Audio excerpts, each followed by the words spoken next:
Okay. Give us a yes, exactly. Well, my name is Cecilia Asklöf, and I work for an NGO called the Swedish section of the International Commission of Jurists. I'm a member of the board. I've been involved with the Western Sahara issue for about 2 years, and actually I was on a trial observation mission in El Ayoun in Western Sahara a couple of weeks ago.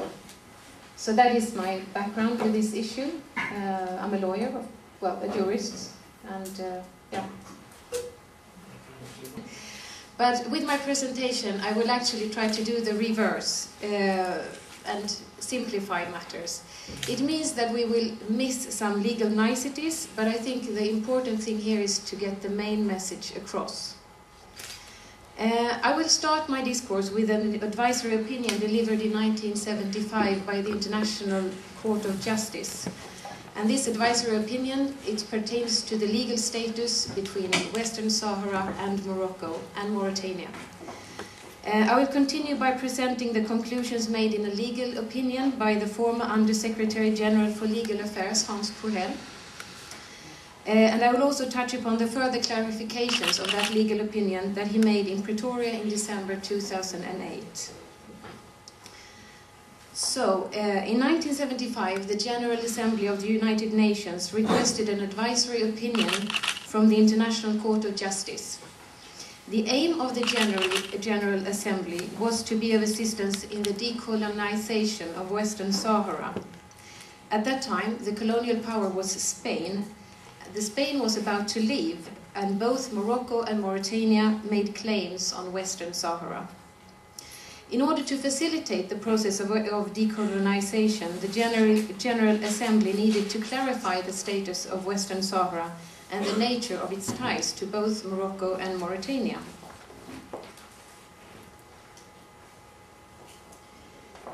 In order to do so, the General Assembly submitted 2 questions to the court.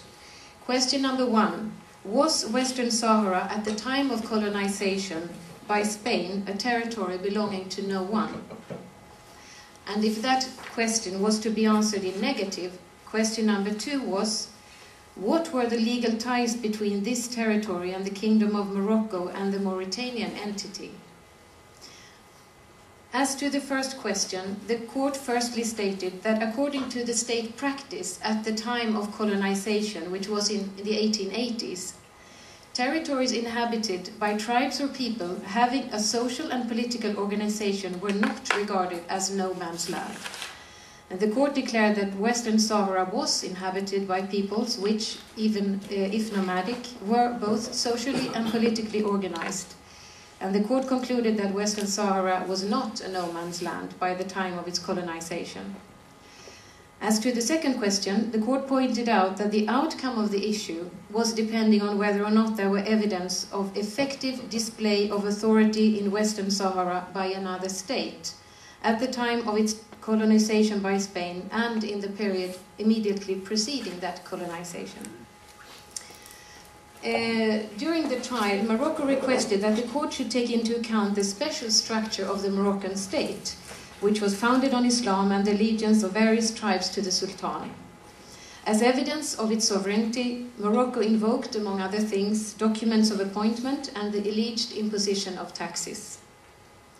Having considered the arguments of all parties, the court found that none of the acts invoked by Morocco indicate the existence of legal ties of territorial sovereignty between Western Sahara and the Moroccan state. And furthermore, the court declared that even taking into account the specific structure of the Moroccan state, the acts invoked do not show that Morocco displayed any effective and exclusive state activity in Western Sahara at the relevant time. Likewise, the court found that there were no legal ties of territorial sovereignty between Western Sahara and Mauritania.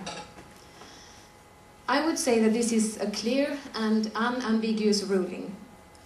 That is to say that Morocco has no legitimate claim to Western Sahara, which of course is of importance when discussing Morocco's possibilities to exploit the natural resources of Western Sahara. In 2001, the former Under-Secretary General for Legal Affairs, Hans Kohel, was asked to deliver a legal opinion to the Security Council. The legal opinion was requested in order to sort out the legality of 2 contracts for oil reconnaissance in Western Sahara. These 2 contracts were concluded between, on the one hand, the government of Morocco and a United States oil company called Kerr-McGee, and on the other hand, the government of Morocco and a French oil company by the name of Total Fina Elf. Both contracts were signed in October 2001.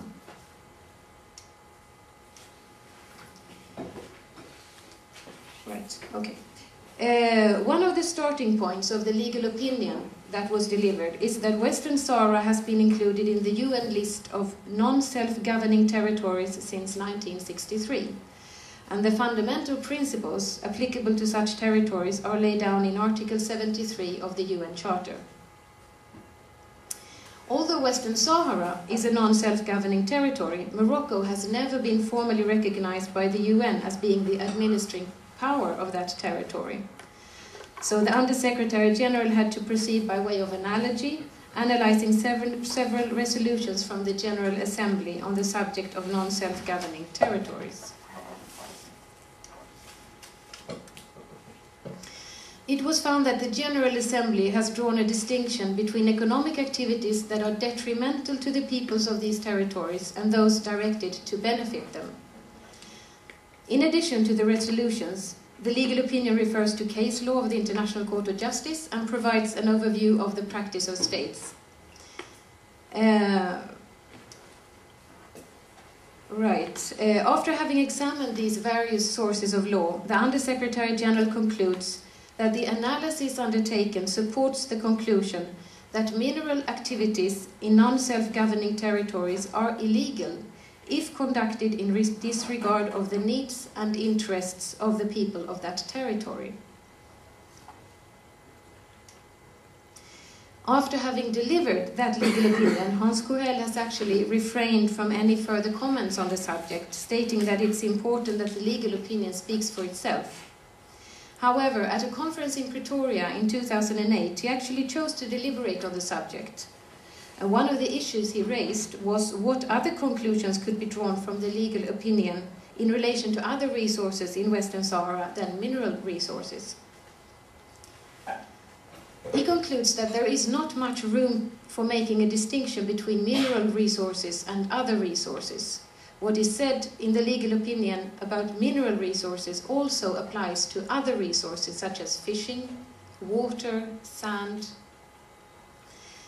A distinction can be made between renewable and non-renewable resources. A prominent renewable resource in Western Sahara is fishing. However, all natural resources must be used in the interests of the people of the non-self-governing territory, in the present case the Sahrawis. I would like to conclude with a personal reflection. Fishing is normally considered as being a renewable resource. However, if fishing is conducted ruthlessly and without care, certain species may well become extinct. It is also possible that a whole area may become devoid of fish, which actually has happened in Nova Scotia. Water is another resource that normally would be considered as renewable. However, water in Western Sahara is scarce, and if the area is deprived of its water resources, the balance is almost impossible to restore.